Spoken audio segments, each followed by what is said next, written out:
Today's episode of the Our Hen House podcast is being sponsored by our partner, A Well-Fed World.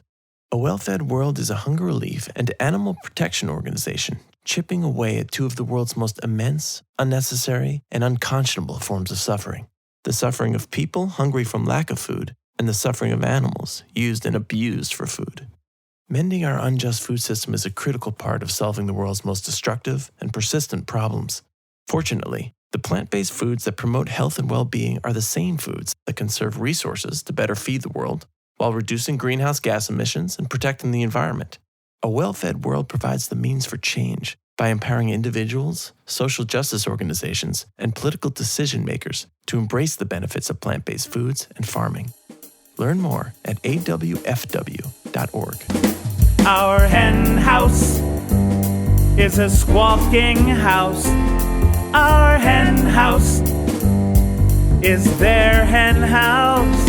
Our hen house, ooh, it's a funky fresh house. Our hen house is your hen house. My name is Jasmine Singer, and I'd like to welcome my co-host, Marianne Sullivan. Hello, Jazz. So you sound chipper. I can understand why. Yeah, well, it is exciting. It's the most exciting week of my year. I hate to make it sound like I hate teaching, but God knows I hate teaching. I hate doing anything. And class is over, and a lot of students are very excited about the same thing, only they're not as excited because they have to do exams. And all I have to do is grade. Yeah, which I know you hate doing that too. It was actually such a great class. Such a great class. I really feel that people came in, it's a Columbia Law School, so they're very, very, very bright. And a lot of people came in, of course, not knowing a lot about what's going on with animals because it's, hidden from us all, including even if you're really bright. And they're really just not only shocked, but really, really inquisitive and I think really evolving in how they came to think of it. It was really, really a great class, one of my best. Good. Well, mazel tov. I don't mean that I was the best. I mean that I was really impressed with my students. And I had lots of great guest speakers via Skype who really did a great job. And I had one student from Chile, and she wrote this extensive research paper on Chilean animal law. So, that helps me learn too. So I just want you to know that I'm really glad that I'm not with you right now, that you're upstate and I'm in the city because of two reasons. One is because you're grading and you are a nightmare when you're grading. No, it's ugly. And it really is. And two is because I'm in the city and a school bus just stopped in front of our building, and the two little children who live upstairs just got home. I'm sorry, sweetie. Which means I'm so sorry. The piano is about to begin. Yeah. I had a bit of a altercation with the mom the other day about the piano playing. It's pretty bad. The timing. Well, because we live in a tiny studio apartment, and the apartment shakes and rattles, and it's all you hear. I recorded it. Doesn't shake and rattle, actually. It shakes. You can hear it, and it's it's not even just piano playing, which would be bad enough. I feel like I've said this before, but it's piano practicing. Who wants to listen to somebody practice piano? All right, we've talked about this before, but I guess I'm just saying that. And these kids are not the next Van Cliburn. No, I'm in a lose-lose situation right now. I guess I'm in a win-lose situation because I'm winning by not being around you and your grading shenanigans. But anyway, It's mean. I was being around me when I'm grading is much, much better than listening to a fifth grader practice piano. I'm not sure that says a lot, but it is much better. The jury's still out on that. So I was in, this pertains to you. I was in D.C. and Baltimore. Good. I love when things pertain to me. I was in D.C. and Baltimore the other day with my book talks. I spoke at PETA in D.C. and then I spoke at Baltimore at the Baltimore Veg Fest. And at both places, somebody was like, "Is Marianne traveling with you?" And I was like, "No." Oh. And then they were like, "Right, because she never goes out." Why would they say that? Because you make me sound like a lunatic. You say Talk it. about how I'm such an introvert, and you make me sound like I'm Oh my God. I go out. Every episode you say you sit at home with Rose I'm very friendly. But every episode you say you sit at home with Rose and you stare at the TV, and that's what they were referring to. Well, I like to sit at home with Rose and stare at the TV, but I do other things. I want to show everybody. I am a little introverted, it's true, but I'm not crazy. All right. Well, while I was at the Baltimore Veg Fest, I have lots of friends. You missed out. You know lots of people. There are so many things I could say right now, but I'm just going to move on. Rose is my favorite, but I don't love humans as a group, but there are many individual humans who I'm very fond of. Yeah? A few. Good. Are they cartoon characters or? All right. Moving on. You missed out in Baltimore at the Baltimore Veg Fest because in addition to it being an amazing event, and it's just an outstanding event outside, so it was a little nerve-wracking because it seemed like it was going to rain all day, but then it didn't rain. That's fine because that's better than being overcrowded, which they get when they're inside. Yeah. No, this was perfect. This was one of the best Veg Fests I've ever been to, and I was excited to have the opportunity to speak and to meet a lot of listeners, and it was on the heels of speaking at PETA, which was so exciting for me. And both of my talks were illustrated by Karen Ginsberg, who was on our podcast a couple weeks ago. So it was just so cool. At one point, I realized that on my right there was a sign language interpreter. On my left there was Karen illustrating, and it was a really great experience. But I also met fabulous people, and Allison Skorka was one of them. She has an Etsy shop called Urban Goddesses, and she gave me a vegan necklace, which is a beautiful necklace that I love very much. And that was so sweet. Yes. Did she give you one for me? No, sorry. Oh. You weren't there. You were staring at the TV and cuddling with Rose in the house. But it was a great event, and I was excited to be there. And you know what's interesting? One thing I'm noticing is that I have been giving a lot of talks to non-vegan audiences, which are my favorite ones to give because obviously I want them to go vegan. And the trajectory that I've been noticing, and we've talked about this before, is that there are more and more people who are going vegan. But in addition to that, there's just so many more people and businesses going vegan, maybe not completely, but really opening their business practices and their mindset. And I think that this is how the world is going to change. So I have a really exciting case in point here. You know, I live in Inwood in northern Manhattan, and there's a vegan cheese shop here called Inwood Gourmet, which we've mentioned before. The reason we've mentioned it before is because when they originally didn't have soy milk for their coffee, and all it took was me being like, hey, yo, you don't have soy milk for your coffee. And they're like, you're right, we don't. Let's add that. And they put out a sign, and they said that then suddenly there were all of these people wanting the soy milk in their coffee, including me. I would go back and patronize them.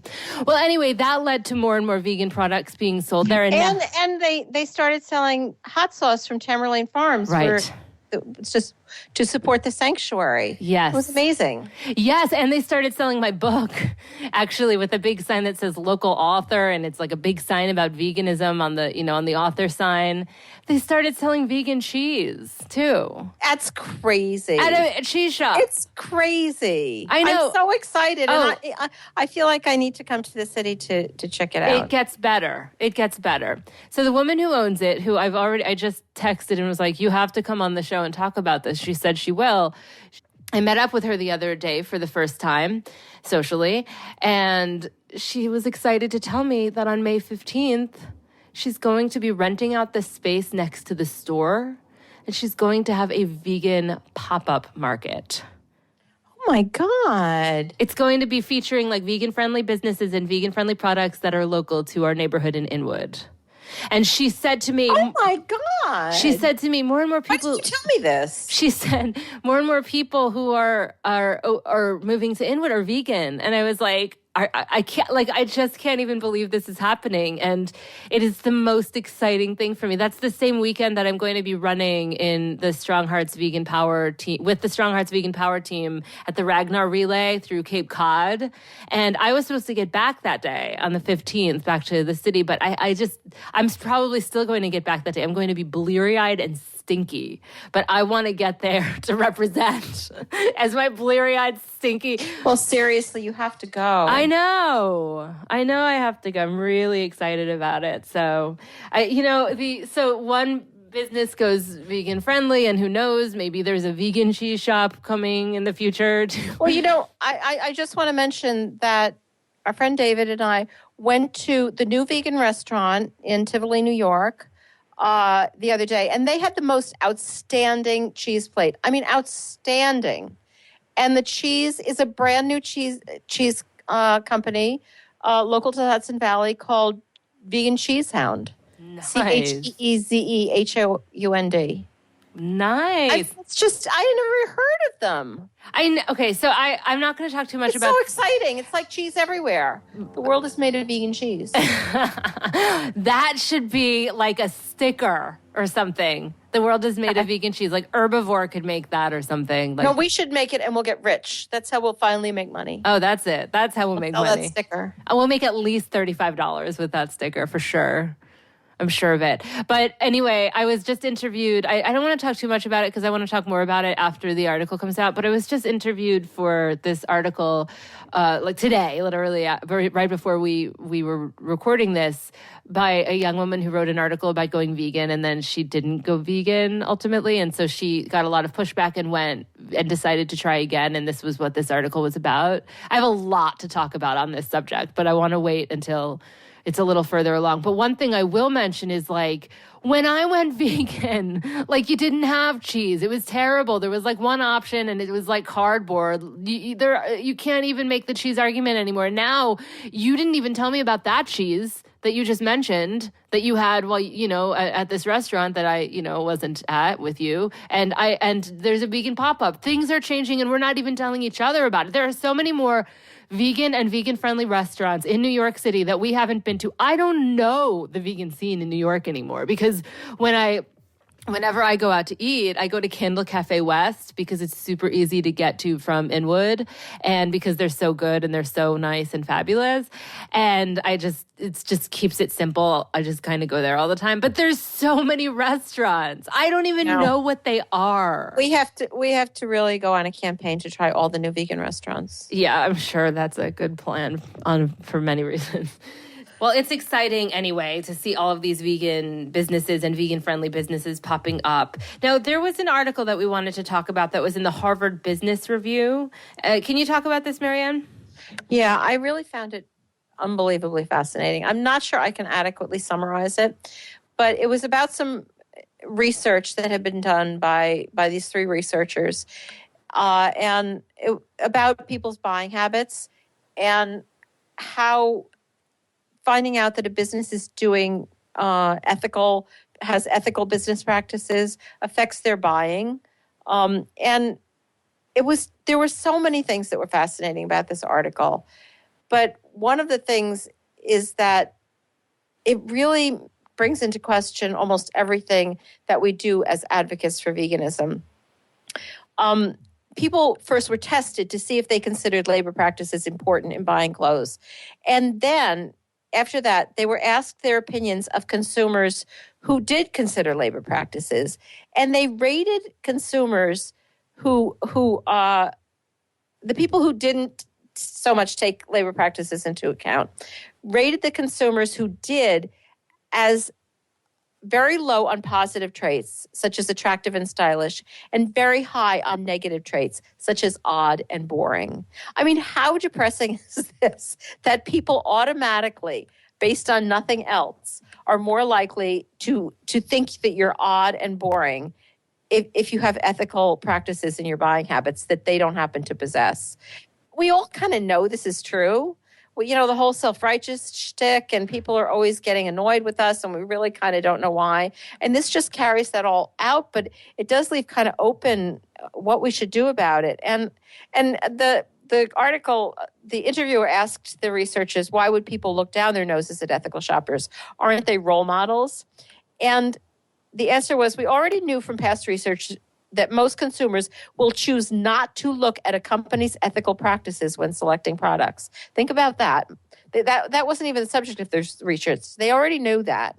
We kind of know it too, that people don't like to look at that. They just like to buy.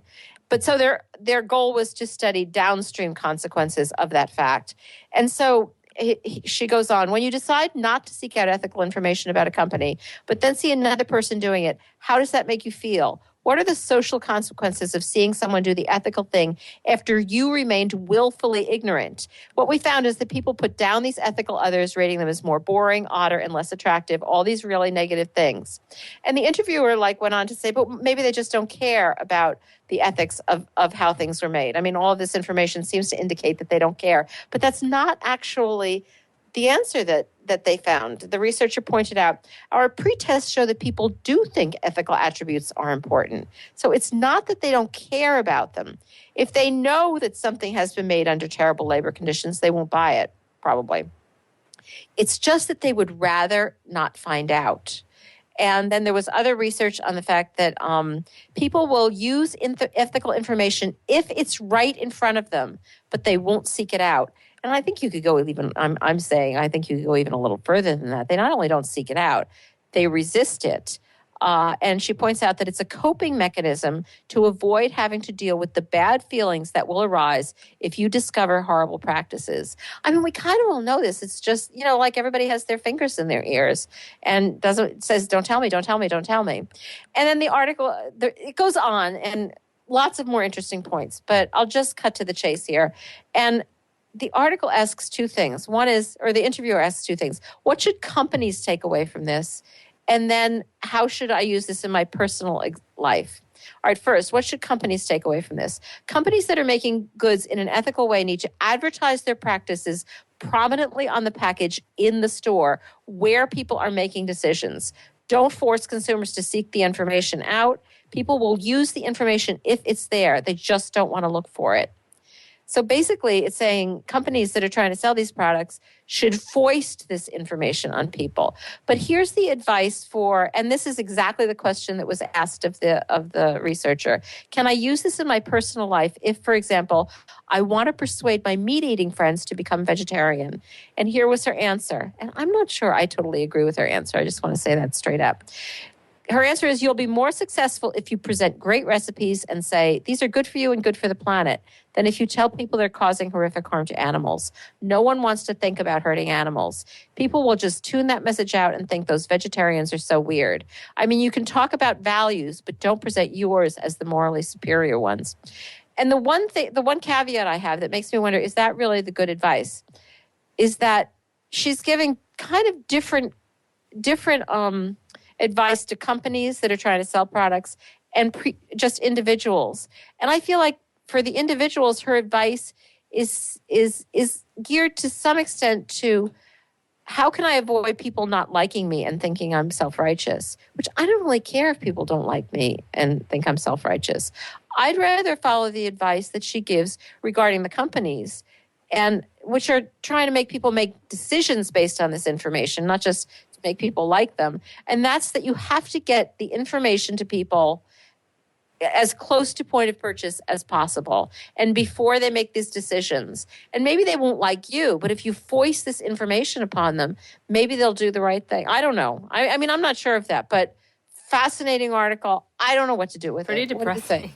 I guess the one thing that was missing from that personal advice on personal advocacy was personal narrative and just speaking from your own perspective. And I think that would effectively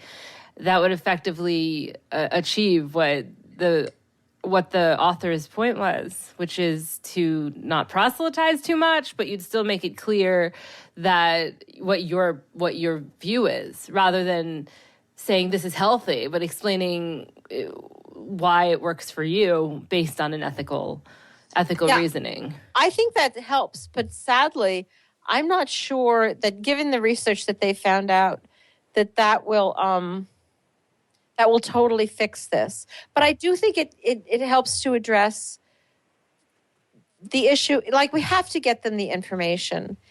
And we have to, I mean, I don't care what they think of us. And maybe I think that's a better way to get the information than, telling them what they should do. But the real problem is that they just don't want the information. You have to somehow sneak it in there. And you have to sneak it in definitely before they make the buying decision. And in a way that they kind of can't avoid it. It's depressing. There's hope. There is hope. There's hope. We're sneaking information in better than ever. And the fact that people are writing about this and examining it, they weren't specifically looking at animal issues, but clearly the fact that that final question had to do with animal issues. It's one of the issues that is of concern to researchers who are looking into these issues of trying to increase ethical purchasing, that animals matter. So that's a good sign in and of itself. Yeah, I just had a flashback to an argument that you had with my brother in Kansas City, like good 6 years ago almost, because it was when we went out there to visit when Lila was born, and she's almost 6. And I just remember you sitting on a rooftop bar with him, and him basically explaining why he didn't need to care about animals. And you just went in on how that is complete fucking bogus bullshit. Yeah, apparently I was doing all the wrong things. I don't care. What, like, there isn't. The other thing is there's no right thing. So just do whatever you're going to do. Well, that's definitely true. There isn't a right answer. It's good to question what works for you and what can speak to your own personal authenticity as a communicator. That's why it's so beautiful that there's all these different inroads here. So I have a question from a listener. You don't even know that I'm about to talk about this because no, I don't. I'm scared. This is real time. This question came in after we started recording. And I kind of glanced at it and I was like, yeah, let's just throw this into this episode, okay? This is from somebody named Maureen, and it says, "Hi, Jasmine and Marianne. I'm a longtime listener, supporter. Okay. My question, our local SPCA changed management a few years ago and is now being run by a wonderful man who has quickly brought the shelter to no-kill status from its abysmal record of killing almost 100% of the cats and 80% of the dogs. I see him regularly. I volunteer at events where the SPCA is raising money too. We are friends on Facebook, and his wife is the vet tech at the veterinary hospital where I take all my animals. I recently volunteered for an event that their organization was part of that served vegan food, which was awesome. The other day, they shared an event on Facebook for a fundraiser that included a pig picking. I don't know how to approach them about these. What the fuck is a pig? I don't know. I assume it's like a roasting. That's what I'm going to assume is a pig picking. I don't know how to approach them about these kinds of events, one that raises money for one kind of animal by exploiting another. Do you have suggestions of how I can get them to see that what they're doing is wrong? I need an approach that will not turn them off to my cause. That sounds selfish, but you know what I mean. Thank you. I would love to hear your ideas. And no, it doesn't sound selfish to me at all. It sounds completely accurate. This is the question we should all be asking ourselves. And the most exciting piece of this message to me is that they did an event that had vegan food. So they seem to be open to that. And that is so much further ahead than so many dog and cat companion animal organizations and SPCAs. So you have such a fantastic inroad. And I guess I would say, if you want to do some activism, to first of all thank them anytime they do vegan outreach type of stuff, with like vegan food being the centerpiece of their outreach and their meals. And that to me is just a really positive, feel-good type of activism. We can extend that to when we see something positive in the media, to thank them. And that is a type of advocacy that a lot of people feel good about, and they don't feel it's draining. It's just sort of celebrating. But in addition to that, of course, that's horrifying. I mean, to exploit a pig while saving a dog. This is interesting because the sentence I didn't read at the end was, "Please edit for clarity," and I didn't really need to because you're quite well spoken, Maureen. And there's this one sentence here that I just want to reread, which is, "I don't know how to approach them about these kinds of events, one that raises money for one kind of animal by exploiting another. Do you have suggestions?" Well, yeah, I would say that sentence to them. I think that sentence was really, really clear. And I think that there's ways of doing it in a way that you won't feel you're putting them off. I mean, bringing up your concerns without apologizing for your behavior is one example. And explaining how excited you were when they had the vegan food, because regardless of where they fall on the vegan spectrum, it shows a greater awareness of the plight of all animals, including farmed animals like the pig that they're serving, and just offering vegan options. I would also suggest, and you might not want to do this, so I'm not saying that there's a right or wrong here, but I would also suggest that you come up with some vegan thing to bring, or a vegan company nearby who would cater to that same event so that there was vegan food available as well. But that might be too hard to palate for you. It might be for me too. I think that one thing that's definitely on the agenda is to get in touch with Animal Place in California. And they have an entire campaign called Food for Thought, in which, in a very, very positive way, they encourage animal shelters to adopt animal-friendly menu policies for their events. And I'm sure they have loads of resources and loads of great advice and experiences with how they've done this, because they have really approached this in a very proactive and generous way, and have had loads of successes. Very good point. I'm glad that you thought of that. I love the work that Animal Place does, especially around that. So thanks for the question. If anyone else has any questions, you can email us at info@ourhenhouse.org, or you could just go to ourhenhouse.org and click on contact. And, since we're on the subject, I want to remind you that Our Hen House is a 501c3 nonprofit organization, and we rely on our listeners and our readers to keep us going. So if you listen to our show with regularity, please understand that it is difficult running a media organization, because a lot of people expect that they should consume media for free, but we have a team that is dedicated to bringing you quality, top-notch programming, and so that takes resources. So we hope that you will continue, just like you support other organizations. We hope that you understand that this is the dry time of year for nonprofits, and extend your kindness toward our donate page if you are in a position to be able to do so. So please go to ourhenhouse.org and click on donate and become a flock member, which you can do for a one-time donation of $150, which will make you a flock member for a year, or a monthly contribution of $15, which will make you a flock member for eternity, as long as your monthly contribution continues. We will send you an ethically sourced and vegan-made Our Hen House tote bag, which touts our tagline, "Change the World for Animals." And we will also invite you to join the private Facebook flock group, which is constantly opening my eyes and mind. And I'm very humbled by the brains and talent of our flock members. So I look forward to seeing some more of you in our flock soon. And if you want to dedicate a podcast episode to someone you love, then you can do so $200 level, which will also make you a flock member. It will give you the flock perks plus a dedication. So I think this is the perfect time to transition to a segment that we like to call Rising Anxiety. Anxieties are definitely rising out there, more and more every week. Our first story today is from The Guardian, and it's entitled "Largest U.S. Food Producers Ask Congress to Shield Lobbying Activities." And the food producers that we're talking about here are specifically animal agribusiness. We're talking about the United Egg Producers, National Cattlemen's Beef Association, and the National Pork Producers Council. And what they're asking to be shielded from is the Freedom of Information Act. And of course, they've had some trouble with the Freedom of Information Act, particularly as it applies to these boards, these kind of quasi-governmental boards that the USDA runs, but the industry is required to fund, and that promotes their products. And there was a huge scandal, as most of you know, regarding Hampton Creek Foods, which is trying to make foods without eggs that have traditionally had eggs. And the American Egg Board, this quasi-governmental organization, had gone after them in a pretty vicious way.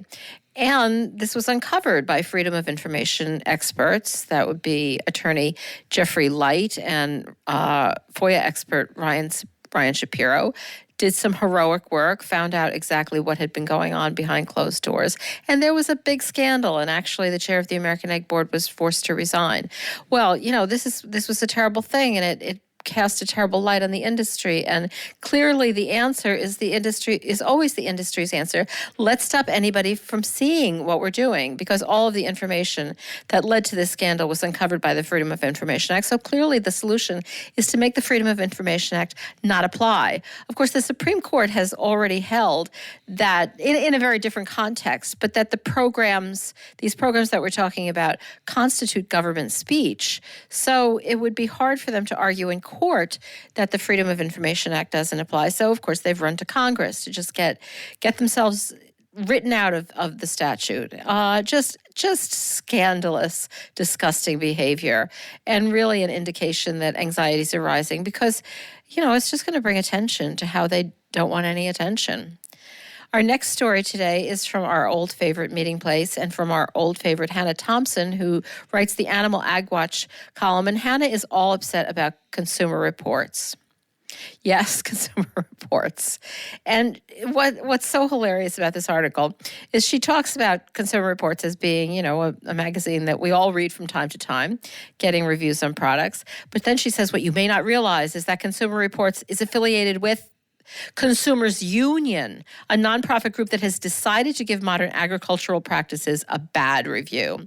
And she talks about the fact that Consumers Union has put some focus on antibiotic use in agriculture and that its reports focus on spreading quote-unquote misinformation, and that they also ran a very alarmist "How safe is your ground beef" report that questioned the safety of ground beef. And she's really, really upset about this and really thinks that it's terrible that Consumers Union and their magazine, Consumer Reports, is taking off after agriculture in this way. As she says, it's problematic to see such fear-mongering content, especially when it is shared by a source like Consumer Reports that many view as credible. Well, the reason they view it as credible, Hannah, is because it's credible. Sorry, but you haven't given one indication, not one hint of why Consumers Union would be spreading misinformation about the animal ag industry. They're not spreading misinformation. After all, they're spreading information. But, blame the messenger. That's a classic ploy. Our next article is a great one, and it's brought to us compliments of Lauren Crone, a listener, and thanks very much for sending it to us. It's from a website called agriculture.com, and the successful farming portion of that website. And the title of the article is How to Avoid Hiring an Animal Rights Activist. And, this is something that anxieties really seriously are rising about. And as the writer of this blog post sets forth, as they always do, and this is classic language. As a rule, livestock producers take very good care of their animals, not only because it's the right thing to do, but also because they know that the health and well-being of their animals affect their bottom line. Well, of course, this is the bullshit stuff that they're telling us all the time. And one would wonder why they're so scared of hiring undercover animal rights activists if they're not doing anything wrong to the animals. But they are. And one reason, as she puts out, even though policies to prevent animal abuse should be in place and employees trained, still, we all see the undercover farm videos captured by animal rights activists who claim abuse. Yeah, it's really hard to claim something when you're basing it on a video. It's not like you have any good evidence. She talks about one of the most why she picks one of the most notorious undercover investigations ever. The one by HSUS at an egg production facility in Iowa. And she says the owners of Roseacre Farms acted proactively once the videotape attack was unleashed in the media, inviting local television stations to tour their facilities and undertaking a public relations campaign to minimize damage. It was on video, folks. There's only so much you can do to undo the damage that is produced on video. And this isn't, maybe you shouldn't be undertaking a public relations campaign. Maybe you should be undertaking a campaign to improve your animal care in order to make it comport with people's values, which I might add is not possible. So maybe that's why they're not doing this. So that this is happening is clear, and that it has to be stopped from these farms' point of view is clear. So she sets out a bunch of regulations that everybody should have done. And among these is you have to have applicants swear they've told the truth. You have to check references, which apparently they're not doing. You have to Google them. That would be tough. Check social media. Consider paying a professional for a background check. Well, if these undercover investigators are any good, you're not going to find out about them from social media or from Googling because, they can control that. Checking references, I'm a little shocked, considering that you're putting your employees into animal care with vulnerable animals, that you're not checking references. Couldn't you find out whether they've been, accused of animal cruelty other places, as well as finding out whether they've reported their employers? But, the great thing about all of this, and the thing I love about it, it is going to make things harder than for undercover activists. There's no doubt about it. All of these policies that are being put in place.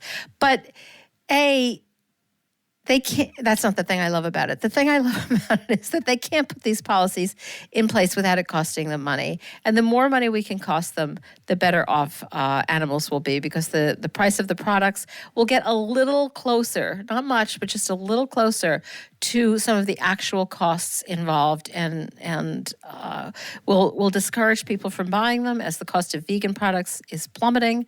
And all of that is just really, really good news for the animals. So, yeah, good work, undercover investigators around America. You are making anxieties rise all around. And we have 4 rising anxieties today. And I just couldn't leave this one out because it's by one of our favorite commentators, Dan Murphy. And it's on the Cattle Network from the National Cattlemen's Beef Association. And the title of the article is Meat of the Matter, When Life's Too Short. And this is a classic. It really is. He's talking about a new study that's out. And as he says, a new study recently published in the journal Aging suggested that red meat consumption could accelerate what's known as a person's biological age. According to researchers, the report stated, even a moderate raise in serum phosphate levels can speed up biological aging, and even more so for men living in poor areas. And then he goes on to say, whoa. Let's revisit that last sentence. And then he writes this whole article about how that since these people are living in poor areas, there might be a lot of other reasons for the fact that they are aging at a faster rate, since there are many deleterious things happening to the health of people living in very poor areas. Well, that's certainly true. But what is he saying here? According to him, the data showed that phosphate levels among men living in the most deprived parts of Glasgow were directly related to how often they ate red meat. Well, what that means is that they're comparing people who live in this deprived area of Glasgow to other people who live in this deprived area of Glasgow in this particular part of the study. It wasn't just of poor people. When they compare people who are living in the same conditions, their phosphate levels are directly related to how often they ate red meat. That doesn't say anything that helps you. It just means that, yeah, you're going to be sicker if you're poor. That's like established beyond peradventure, that poor people get sick a lot more than rich people for a million different reasons. But if you are in that situation, you're going to be even sicker if you're eating a lot of red meat. And yet he gets all carried away about it. He cites this report from the National Bureau of Economic Research, and according to its research, and that of many other groups, Dan points out, there is a direct verifiable link between poverty and health outcomes. Well, yeah, there is. That's true. But there's also a direct verifiable link between meat consumption and health outcomes. One doesn't erase the other. Bad work, Dan. Does anybody actually believe this shit? Well, maybe, hopefully, the opposite of rising anxieties is my book tour, which I've really been enjoying, and grateful to meet so many our Hen House flock members and listeners along the way. I met someone the other day who told me she listened to every single one of our podcast episodes, including every single episode of the Teaching Jasmine How to Cook Vegan podcast, and every single episode of the Animal Law podcast. So she got a gold star for sure. And speaking of my book tour, here are some of my upcoming events, which you can see at jasminesinger.com. Click on events. There's no E on Jasmine. It's just JASMINSINGER.com, or find me on Facebook. I am going to be just this week speaking in New York City at Candle Cafe West, which I just mentioned I frequent. So it'll be good for me because I'll just sort of hang around. And that's on May 10th from 5:30 to 7:30. And then on May 21st, I will be in Beacon, New York at the Shambhala Yoga Center, 2 to 4 p.m., which I'm really excited about. On May 29th, I'll be speaking at the Vegan Vitality Fest at Woodstock Farm Animal Sanctuary, which is in High Falls, New York. And then I'm heading back to the West Coast Coast. There's actually a bunch of events that will be added to this West Coast thing, including one in Denver, which I'm really excited about. But for now, the ones that are on my events page, I'll be at Miyoko's Kitchen, speaking of cheese, lucky me, on June 2nd from 6 to 8:30. And that's in Fairfax in the Bay Area. On June 5th, I will be speaking at the Bay Area Book Fest on a panel called Why Write Memoir? A conversation about truth, exposure, and the genre people love to hate. So that's on June 5th from 10 to 11:30 a.m. in Berkeley. I'll be at Auntie's Bookstore in Spokane, which is part of the Pride festivities on June 10th at 7 p.m.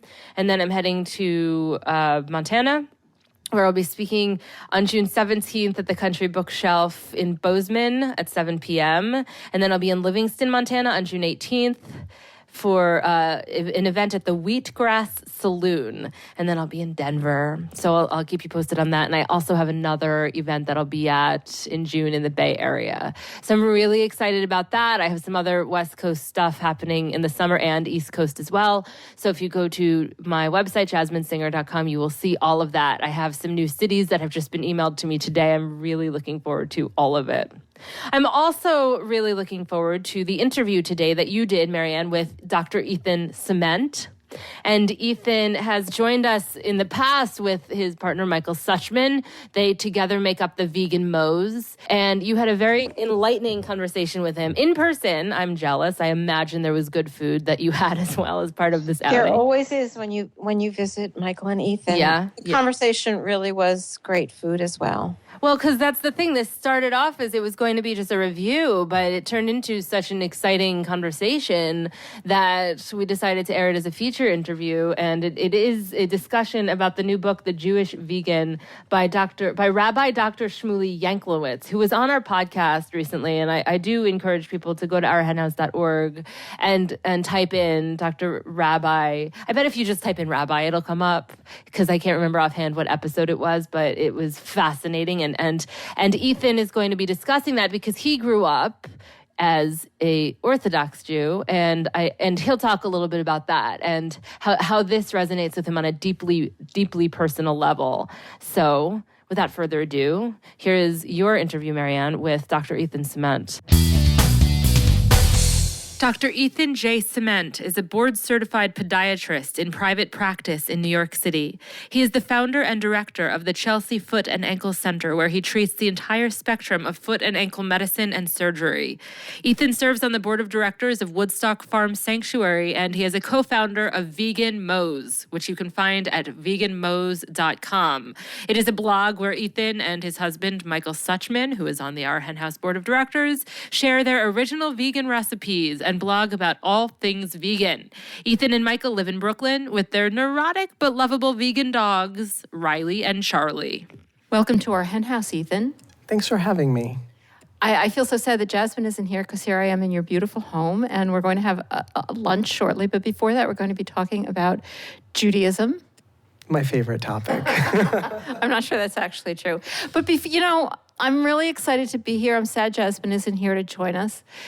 And before we talk about this book that you are reviewing for us, which I'm very excited about, I just wanted to bring up this article that you recently wrote for us, because you do so much for Our Hen House.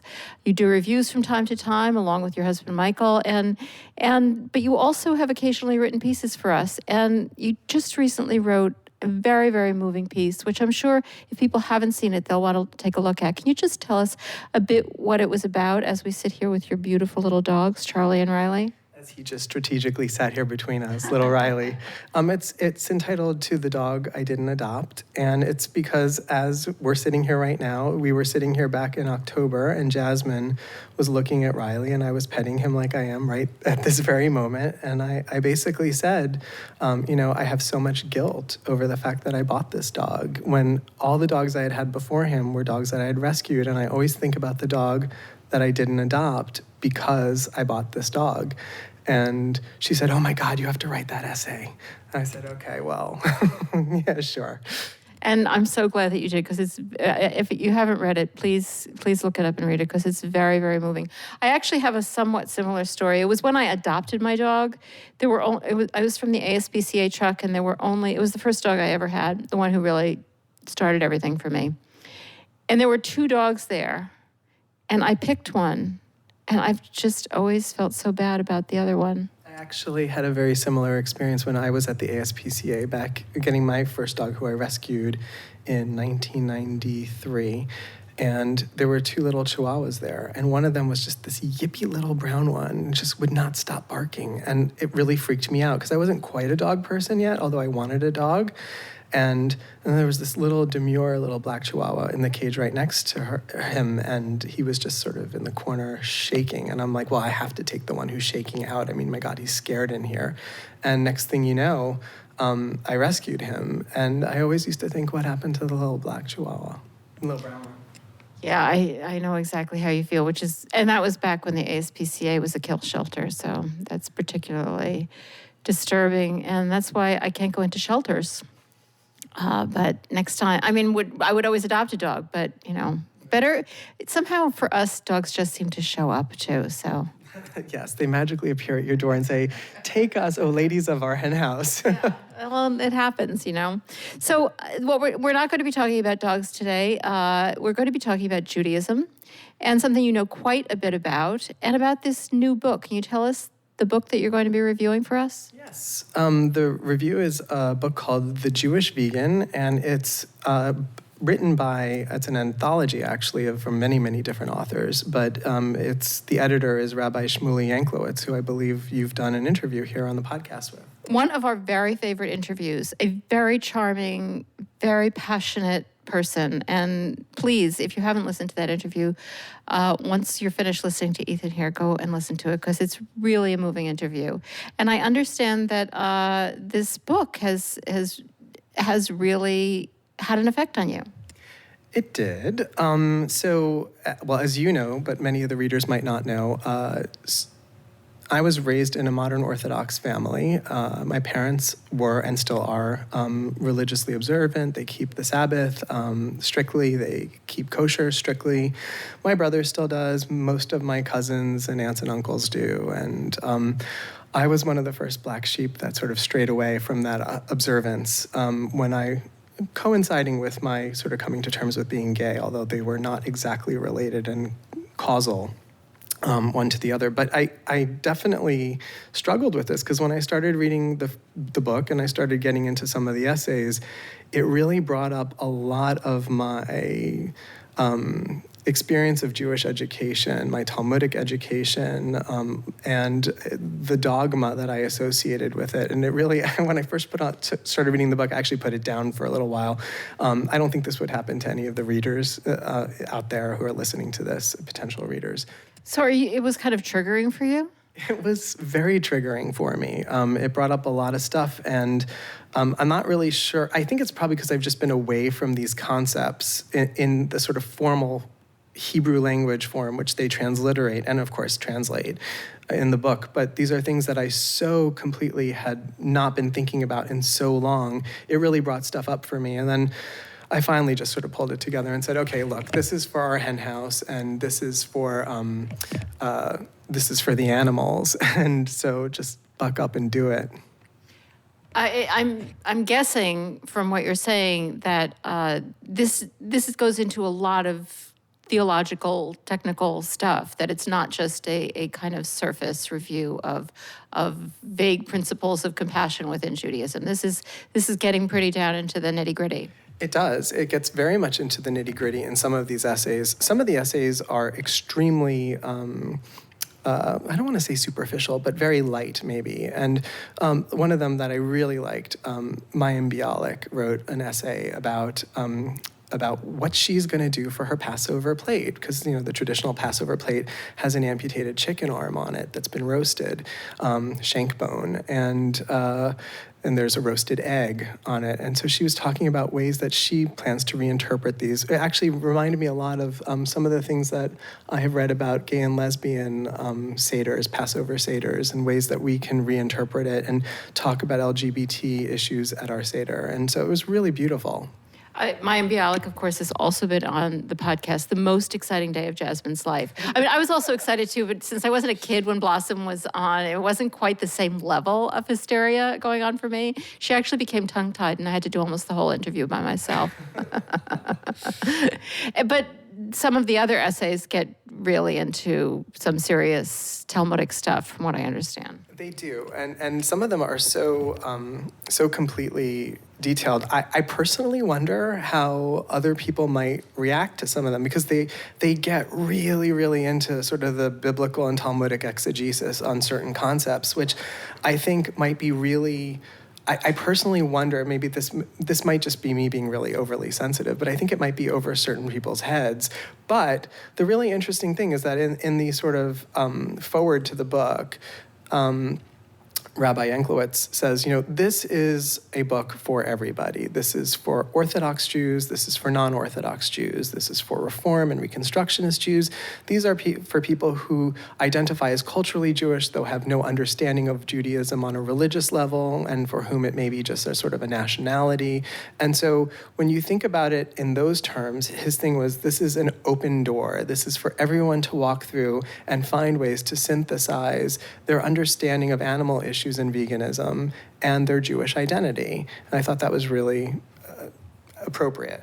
I really love that. I mean, a book of essays, it doesn't mean that each essay has to be for everyone. And it sounds like almost anybody with a Jewish background who was interested in Judaism could get something out of this book.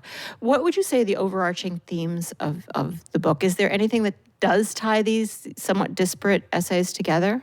There were a number of things that kept coming up in different people's essays when they talked about sort of reconciling the Jewish commandments in Talmudic law, and which is also known as halacha, and sort of, which means literally the way, and they kept coming up in all the different essays. One of them, for sure, was that the Torah, the Bible, the Jewish Hebrew Bible, is really something that commands from the beginning in Genesis. It commands mankind, humankind, to take stewardship over the earth. And while it does talk about how the animals are to be used for human uses and needs, which of course I personally have a huge issue with, it is the kind of thing where they talk about how it's about responsible stewardship. And they also make a constant repeated recognition of the fact, and this is something that I've always known. My grandfather was a kosher butcher. I grew up in a family around meat, and the laws of slaughtering were very, very, very always discussed. And the idea that animals have to be treated properly in their life up to and through the process of slaughtering them. And the fact that that there is a prohibition called tsar balei chaim, which means literally cruelty towards animals. You should never create suffering to a living animal. And that there are certain tenets of that behavior, one of which is sending away a mother bird if you're going to take her babies or her eggs. Another one in the laws of kashrut that's relatively well known is that you mustn't slaughter a mother and its baby on the same day. It should never be, and it's talked about in sort of poetic terms, which is you not cook a baby in its mother's milk. But the idea that another idea that they talk about repeatedly is that you can't. It talks in Deuteronomy about you should never muzzle an ox and a mule together. The reason being that the stronger animal will pull faster and make the other one, sort of be very labored or harmed in his or her way of trying to keep up. And another one that they talk about is that when you have your animal plowing in your field, your animal mustn't be muzzled. You have to let your animal eat while it's working if it needs to. And so there's a real concept that there is an obligation to these animals, even if we are going to use them. And there's always been a recognition, certainly through my education as a meat-eating child, and certainly in this book it's constantly brought up, that eating meat specifically, but eating animals, is really something that was a concession that the ideal situation back in the Garden of Eden originally was to eat the fruits and the grains and to be vegan, essentially. And it was after man's fall that it was a concession to our lesser behavior that we could be permitted to eat certain types of meat. And it's believed largely that these laws of kashrut were designed, and kosher slaughter, and these animals you can eat and these you can't, was to sort of put a fence around it and say you can't be just unrestrained in your murdering and eating of animals. You have to do it in special ways, only certain animals. And it was a way of trying to confine this lesser urge that humans have. That's really fascinating. But the name of the book is The Jewish Vegan. So clearly a leap has been taken, and I wonder if it's been taken by all the authors here. And I wonder how it's justified to go from what you're really talking about is a humane meat kind of mentality, and a truly humane is the purpose. But of course, as in everything, ends up not being actually humane in practice. But the concept seems to be humane meat, and yet the concept of this book seems to be veganism. How do we make that leap? So I think that there were some people who might not be quite that far on the spectrum towards vegan yet. I could be wrong. It was just sort of a sense that I got. But when listening to a lot of the discussions about these issues, and in some of the essays when they were really speaking about the kosher slaughter process and about ways that big agribusiness nowadays is just slaughtering animals in this way that is just so rapid, and there are so many animals being slaughtered at such incredible rates where it can't possibly be done the way that it should be done according to Jewish law. They brought up the big sort of agribusiness issue with, I think it was agri-processors back, and the big sort of scandal about kosher food not being really kosher from the way it was being slaughtered. They brought all that up, but they really discussed the fact that it was supposed to be, and it has historically, until the advent of modern factory farming and factory slaughter, kashrut and kosher slaughter really was an intimate process where the animal was put on the ground and the animal was laid down and it was being held down by this slaughterer. The slaughterer was intimately one-on-one with this animal and really saying a prayer before doing this and really recognizing that they are taking the life of a single individual animal, not just the next one down the line. And they were talking about really the fact that process has been lost in some ways, particularly with concessions to the FDA here in the United States, where they absolutely,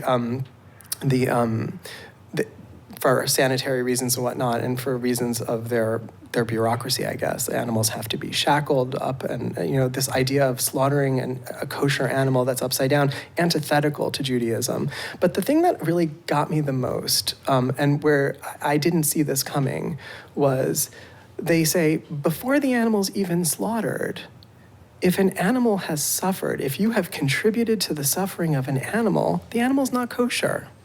And it's a radical idea here, but the idea that a gestation crate, obviously pigs are not kosher, but a gestation crate causes pain to a pig, right? Well, a veal pen causes incredible pain to a suffering baby. And how could you, by buying that slaughtered kosher meat, so-called kosher meat, how could you say that you didn't contribute to it? You have paid for the commodity, and by paying for it, you are effectively sort of pushing the hand of this business. And so you're supporting it. And if you're supporting cruelty, that's not kosher, that's not Jewish. Really interesting. I really love, because it's come up in classes that I've taught as well, this idea that people have this idea that kosher is more humane because it was designed to be. And it very, very seldom is interpreted as having anything to do with the life of the animal. So that seems to be a huge development in thinking about what's kosher. But still, getting back to does kosher equal vegan? Are there any essays that say that we shouldn't accept that concession, that even if we can do this according to the most humane ways, that it's still, we still should be vegan in the best of all circumstances? Or is it really just which is very powerful. I'm not diminishing its power. Just saying, well, it's not possible to be humane, so therefore we shouldn't eat meat. I don't think, to my reading of it, there was nothing that took that leap. There was a lot more of a maybe a soft approach to this and sort of an open door approach and not wanting to necessarily make that jump. I get the sense that this was really designed to be an opening dialogue. I mean, that's actually what Jan Klowitz says in this book, is that this book is not designed to answer questions. This book is actually designed to open a discussion within the broader Jewish community about our obligations to animals as they are prescribed in the Torah, and what we are doing right and what we are definitely doing wrong, and how we can, at a minimum, impose our Jewish values on what we do and don't do regarding the food that comes from animals, and how that really impacts us, and can we lead with compassion in this way. One of the things that they talk about a lot is giving examples of behavior that we should emulate as sort of prescribed in the Torah, because the Torah is very much, there are many sort of very direct commandments in the Torah, but there's a lot of allegory in the Hebrew Bible as well. And the stories that are told, the Bible stories, are really, as they're understood by many Jewish scholars, supposed to be examples of how we should behave and behavior that we should emulate. And one of the things that they pointed out, actually, in one of the essays, which I thought was fantastic, was that many of the Jewish leaders in history were chosen by God because of their signs of compassion. For example, Moses and David were both, there are passages in the Torah that says that they were actually chosen to be leaders because of the way that they treated an animal. Specifically, one of the matriarchs, Rebecca, she was actually selected by God to be Isaac's wife because she showed compassion to the animals that arrived. Isaac's father, Abraham, sent his servant Eliezer to go and visit her. And when he arrived, the Torah says that she went to feed his camels water. And, that was considered a sign of compassion. And so they point out that we have a very long tradition in Judaism of compassion and kindness towards animals and towards respecting all of God's creation. And the idea that, how can we square that with factory farming when 99% of the animals in the U.S. are coming from factory farms where there is no compassion, there's no consideration of their welfare. They don't get basic veterinary care. They are not, an animal's suffering isn't necessarily even put out of its misery and properly euthanized. They're debeaked. They go into all the details of this. Chickens are debeaked without anesthesia. Animals like cows are castrated without anesthesia.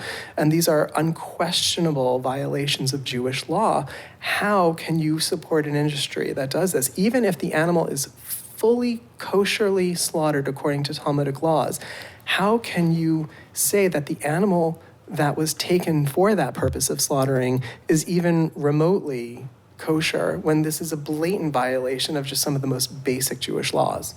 I'm so excited that this is really being spoken about at this level, because I think there's a serious disconnect between so many people in religious Jewish communities between what they think kosher is and what kosher really is when it comes to animals. Did you have a particular standout essay in the book that you'd like to talk about? For me, I like the one by Richard Schwartz. I thought he did this really great essay that was entitled, I believe it was entitled, Should Jews Be Animal Rights Activists? And yes. The answer he came up with was shockingly yes. And he really talked about a lot of the things that I already did, about the Tsar Balei Chaim, the prohibition against harming animals and causing unnecessary suffering or any suffering to an animal. He talked about the brutality of factory farming and how these animals become our food and how that's just antithetical to Judaism. He also interestingly brought up, I thought this was fascinating, the fact that when people negatively treat animals, it turns out that there is an association, of course, with people having negative effects in their lives, talked about the sort of torture or psychopath connection, like when children go ahead and torture animals, it's very likely that they have some serious mental disorder that leads them to sociopathic behavior. But he also talked about the health issues and the environmental issues that stem from eating animals, and I was really happy to hear that. Speaking about that, not in his essay, there were a couple others who spoke about it, and there is another really interesting prohibition that in the Torah that they talked about. It's called Bal Tashchit, which means you should not waste. There's a real concept of not being wasteful about anything, wasting resources, the idea that the world is on loan to us, and that as stewards of God's world, these animals are on loan. The fruits and vegetables are on loan. And Jews are supposed to really regard all things as the property of God, and we have to use them judiciously, and we have to recognize that they're common resources. And to me, this was absolutely mind-boggling that they went there.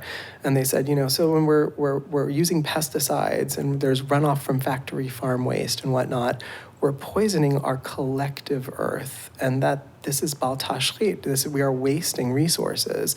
They also talked about the fact that killing animals, as we all know, killing animals, to whom 70% of the grain in the U.S. is grown and fed, as opposed to taking that grain and feeding our hungry brothers and sisters around the world. This is an absolute prohibition in the Torah. Like, you have to not waste those resources because the Torah values the life of a human over an animal. And how can you square feeding grain that should be going first, according to Jewish law, to starving humans, to animals that you will fatten up and eventually just slaughter and eat? They also talked about this concept, which was really very touching to me because Michael and I actually talked about it at our wedding. It's a concept of tikkun olam, which literally means correcting or fixing the world. And it's an old Jewish concept that the world was made imperfect, and that the goal of every human being is to try to make it just a little bit better so that we can eventually reach a better elevated state in life. And they talked about the fact that under the laws and the commandment of tikkun olam, we have a mandate that we actually need to preserve and heal the world. And when you make the connection to climate change, when you make the connection to the detrimental effects on our health, it's really, it's just, there's no way to square it other than to say that adopting a vegan plant-based diet is absolutely the way to go. And the other thing that I thought was really interesting, and this was fascinating, was one of the later articles where they talked about Rav Kook. He was actually the first chief rabbi of the state of Israel, and he is considered one of the greatest sort of 20th century Jewish scholars. And he had a really interesting idea that he believed that the laws of kashrut were they contain an implied reprimand against the Jewish people. He believed that they were designed to preserve our reverence for life by limiting our behavior in sort of the consumption regard towards animals. And they were made with the intent of making it difficult to eat animals, making it hard for us so that we couldn't just go out and slaughter and kill and eat anything indiscriminately, with the hopes that we would eventually eschew the entire practice so that we could return to an Eden where we are vegetarian, vegan. And that, to me, was a really fascinating inclusion towards the end of this anthology, which really brought it into a more modern perspective. And clearly, as the first chief rabbi of Israel, Israel's going vegan at one of the fastest rates in the world. And I think it's not necessarily a coincidence. I think that's fascinating, and the idea that unfortunately humans are so clever at figuring out how to kill animals that, of course, those laws didn't succeed at making it hard at all. They just found great ways around those laws. But I did want to ask you about Israel. Like, Israel is such a country that has such a large, completely secular population and completely religious population. I'm sure there's a little crossover there. But do you think that the huge vegan growth in Israel, probably more than in any other country, is specifically from the secular population, from the religious population? Is there crossover? And do you think that the ideas in this book will help, are part of that movement and will help feed it? I don't know the answer to that question definitively. From my sort of gut sense. I have friends and family in Israel. We visited Israel last year. My sense is that this is happening more in the secular movement than it is in the religious movement currently within Israel, within specifically the Israel population. But it's definitely happening more and more within the religious population. One example, one of my elementary school classmates actually grew up and we were in a rock band together. I mean, just imagine a Jewish rock band in 6th grade. It's so pathetic. We were so sad, but he nice guy. There are many brilliant Jewish musicians. Just because you were bad, Ethan. We were not really even playing rock. I mean, we tried to play Wham and it sounded really awful. But he was the drummer. I was the pianist. And Rabbi Dov Lipman, he was actually a member of the Knesset, the Israeli parliament, and a couple years ago. And in his, as it was explained by a mutual friend of ours who is still in touch with him in Israel, this friend's also in Israel, one of my best friends, and he was saying that when Dov was charged as part of his responsibilities to the Knesset, to the government, to go and inspect some of the kosher slaughterhouses, he actually looked at this, saw it, and he came home and said, I'm vegetarian. I'll never eat an animal again. I mean, he was eating dairy, eggs, whatever, but I think that there is a recognition of the violence that we don't get to see. And when people see the violence, it's very different. It's hard to look away. It's really hard to it's hard to unsee what you've seen. And I think that, and this is just my own personal take, I feel like in a country that is so fraught with war since its inception and so much conflict between the Israelis and the Palestinians and both sides of this conflict clearly feeling the personal loss in members of their community, family members, people just being taken by violence on both sides of the conflict. I imagine that when you live around that much violence, while it could certainly numb you to the effects of violence, it could also heighten your sensitivity so that when you think about the gratuitous violence involved in the unnecessary killing of animals simply for food, it's a form of violence that you can take ownership over and say, I'm not going to do that. I may not be able to stop this war that's going on, but I can stop the war on my plate. And I think that might be a very big part of what's happening, maybe in the secular and religious communities in Israel. Well, it's fascinating, and we will be. I've heard other people posit similar ideas of why this is happening in Israel, and maybe this book will have an effect there as well. And I'm curious to know. You mentioned before we started talking that you knew people that you would like to share this book with, even though there were parts of it that didn't speak to you specifically. You know people that you think that it will speak to. And can you talk a little bit about that? And if there are people listening who might want to share it with people in their family or people that they know. Yeah, absolutely. So, Mom, Dad, if you're listening, my mom sometimes listens to our interviews, actually. Well, why shouldn't she? I don't know. She spends a lot of time in the car, so podcasts are part of her life. She doesn't listen to Our Hen House every week? Only when you're on? The butcher's daughter? No, I don't think so. But Mom, Dad, guess what you're getting next month? I'm sending this out to every immediate kosher-keeping religious member of my family because I feel like the argument that they make to somebody who has a philosophical and religious commitment to observant Judaism, there's no way to square these inconsistencies between the commandments in Jewish law and the violations that our modern food production system with respect to animals presents to observant Orthodox Jews. And so I absolutely will send it to them to start and then sort of see where we go from there. Clearly, the potential for rationalization is always there for people on any of their religious beliefs. But I'd like to believe that people who are as intellectually honest and really spiritually and religiously committed to their observance of Judaism in the way that some of my family members are, I'd like to believe that this would really hit home and hit them in a place where they can't avoid looking at this and saying, I have to change and modify my behavior, at least in some regards, in order to not be transgressing. I mean, there's an idea in Judaism that, like, it's sort of like, it's not Maya Angelou didn't put this in the Torah, but, she says, when you know better, you do better.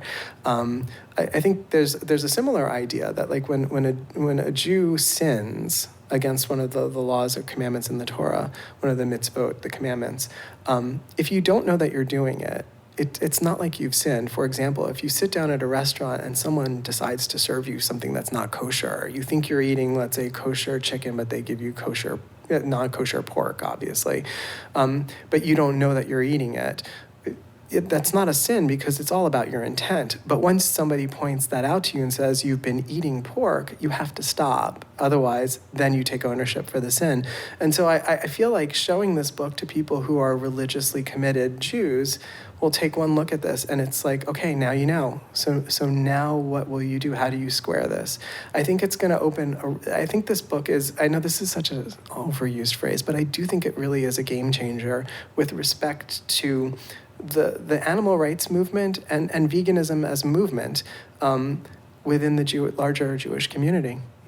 Yeah, I mean, the animal rights movement has grown up as such a non-religious. I mean, most of the people who have been drawn to it in the early days really were not particularly religious, and I think it has yet to really find its roots in religion. And so many of the things you're saying apply just as much to the tradition I was brought up in and later escaped, as you did, Catholicism. And it is, I love that you brought up that Maya Angelou phrase, when you know better, you do better. Well, when you're religious, and that's where you get your guidance for moral behavior, when you know better, you have to do better. It's required of you. And people cannot hide behind this label kosher or hide behind labels humane. These if we really decided to treat animals humanely in agriculture, well, we'd have to get rid of agriculture because there's no such thing. So if people are going to be honest, and God does require that from my understanding, the change is necessary. So I hope you get people to read this, and I think it could be a really powerful, as you say, a game changer. Yeah, and they do make a very quick sort of pitch at the beginning of the book and then again at the end of the book. Like, if you're interested, they direct you to their new institute that Rabbi Yanklowitz formed along with Mayim Bialik and a number of other sort of influential, active Jewish vegans. It's the Shamayim Va'aretz Institute, and which Shamayim meaning heaven, Aretz meaning earth, so it's the Heaven and Earth Institute, and it is I'm looking at their website here. It's this really interesting website which sort of gets people involved.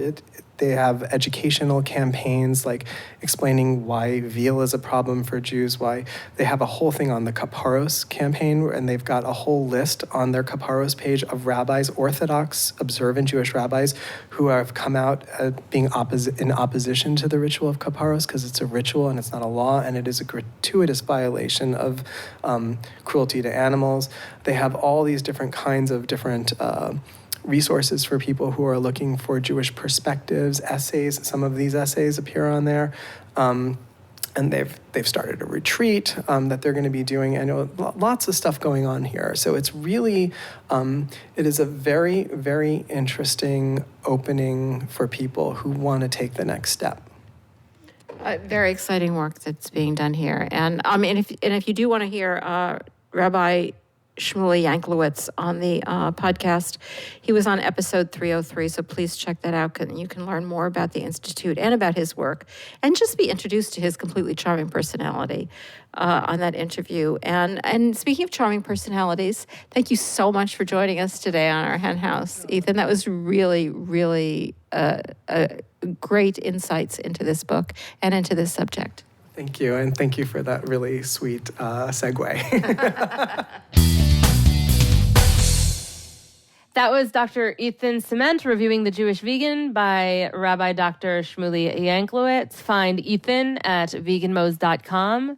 And now let's get right into some news, shall we?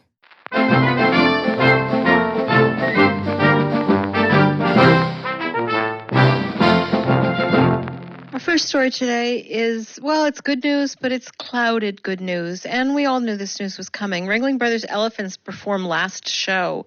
Got this article from CNN. And it was in Rhode Island, the last of the elephant performances. And Ringling had announced that it was going to be ending Elephants on the Road by 2018, but they decided to end it early. Basically, when they've already conceded that it's so deeply problematic, like, I guess they realized there wasn't much justification for keeping them on the road. And, this article is sort of typical in most of the articles on this issue. It kind of talks about the disappointment of the circus audiences, but it also does cover the animal rights part of it. It doesn't talk about the fact that these elephants are going to be going to the quote-unquote conservation center, which is owned by Ringling, and they will be used for cancer research, and I'm sure they'll be used in other ways as well. The Feld Entertainment is going to get its dime out of these elephants one way or another. So this is good news. It's certainly great that they're off the road, but there's a long, long way to go before we really see these elephants treated the way they should be. And of course, they should be in sanctuaries. Next story. This is kind of an amazing story. It's from Fortune magazine, certainly a reputable rag. The 6 most important tech trends, according to Eric Schmidt. Now, Eric Schmidt is the executive chair of Google's parent company, Alphabet, and he's pretty much, his life has been spent accurately predicting tech trends. And according to him, the number one tech trend is, he calls it nerds over cattle. Schmidt sees a revolution coming in using plants to replace meat. Yep. Replacing livestock with growing and harvesting plants could reduce greenhouse gas emissions, fight climate change, and kind of an extraordinary prediction from a completely mainstream and uninvolved person. I think in some ways, this is the most hopeful story that we've seen in a long time, that there's starting to be really serious mainstream recognition of the harms of the meat industry. So that's a great story. Another great story is from the website for the University of Louisiana at Lafayette. And it's talking about how the chimps, 220 research chimpanzees are going to be going to sanctuary. The University of Louisiana's its notorious New Iberia Research Center, has been negotiating this agreement more than 2 years ago to resettle what is the largest population of chimpanzees from a U.S. research center. And they will be now, an agreement has been reached that Project Chimps is going to be taking these chimpanzees to its 236-acre sanctuary in Georgia. This is an enormous number of chimpanzees going to sanctuary. Of course, most of them are very, very damaged and very ill because of what they've been through. But thank God that they are being gotten out of these laboratories and being sent to sanctuary. So this is a wonderful, wonderful development in a story that has been, just developing over the past year as the National Institutes of Health decided that it would not be using chimpanzees in authorized research, and chimpanzees have been gradually moving out of research facilities into sanctuary. This is a big step. Finally, more good news. This is from Yahoo, and the title of the article is "This Momofuku approved vegan burger beats meat." Momofuku is a restaurant, and very famous restaurant, and its chef David Chang is a very, very famous chef, and he was recently asked to taste the burger that is going to be coming out of Impossible Foods very soon. I think it'll be emerging. I think in the next month. I'm not sure this article says exactly when it's going to be marketed. But according to David Chang, who is who's a meat eater from way back, he has tasted the future and it was vegan. And he said, this burger was juicy, bloody, and had real texture like beef, but more delicious and way better for the planet. I can't really comprehend its impact quite yet, but I think it might change the whole game. Pretty crazy, right? Every time we post one of these stories, we get a lot of comments from people out there who are saying, well, I would never eat this. This is awful. But you don't have to eat it. I don't have to eat it. What's great is that meat eaters are going to be eating it, and they're going to be eating it instead of meat. And I know that some of the processes that are being developed do use animal byproducts. And that's a huge, huge problem because we need to make these things truly vegan. But I think that is in the future. And I don't know whether Impossible Foods is using animal byproducts at all. But if they are, I really feel confident that that's going to change. So that would make this only a step. But everything at this point is only a step. And this is a unbelievable big step. I mean, for a chef of that prominence in the mainstream world to be saying this about a vegan burger is really extraordinary.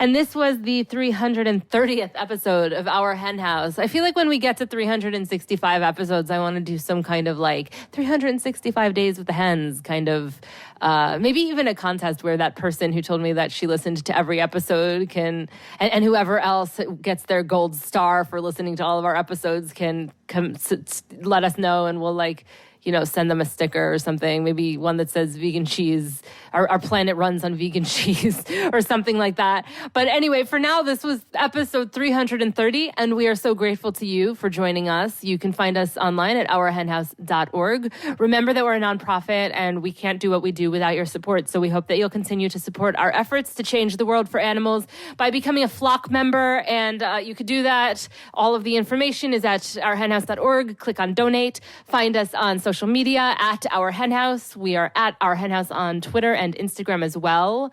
My personal social media stuff is Jasmine_Singer on Twitter, and there's no E on Jasmine. And on Instagram, I'm Jasmine Singer Author. You can find my website and my book, Always Too Much and Never Enough, wherever books are sold. My website is jasminesinger.com.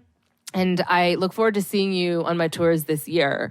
So I think that's about it. If you like what you're listening to, please consider leaving us a friendly review on iTunes or Stitcher or wherever you listen to this, because that helps a lot in terms of our visibility and getting the word out there. And we're always automatically informed when people leave reviews, so it means a lot to us, and we do see each of them. And I just want to thank you for those of you who have. I hope that we could get a whole lot more reviews out there, because it helps the podcast show up more prominently on the stores, on iTunes, for example. And then more and more people will learn about our efforts, and they'll be exposed to some of the great change makers who we've been honored and privileged to be able to interview now. And we are now in our 7th year. So many hundreds and hundreds and hundreds and hundreds of activists that we have been able to interview throughout the years. So please point people to Our Hen House to keep us going as well.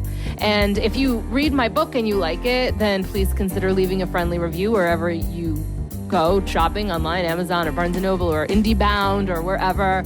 And that also really helps a lot too. So remember that you can use your voice in so many different ways, and that's just one of them.